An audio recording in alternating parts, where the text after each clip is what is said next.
Election సమయంలో జనసేన పార్టీకి అవసరం అవుతాయని అన్నయ్య చిరంజీవి 5 కోట్లు విరాళం ఇచ్చారని జనసేన అధినేత పవన్ కళ్యాణ్ అన్నారు. అలాగే రామ్ చరణ్కు కూడా విరాళం ఇవ్వమని చెప్పాడు.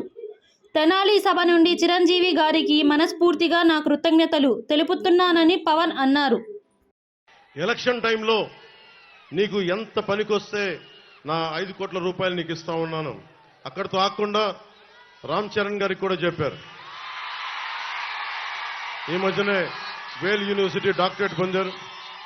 ఆయనకు కూడా చెప్తా ఉన్నారు, ఇతను మన కుటుంబ సభ్యుడని కాకుండా సమాజానికి మేలు చేసే వ్యక్తిగా నువ్వు కూడా విరాళం ఇవ్వు అని. సో మనస్ఫూర్తిగా చిరంజీవి గారికి తెనాలి సభ నుంచి మనస్ఫూర్తిగా నా ధన్యవాదాలు తెలుపుకుంటా ఉన్నాను.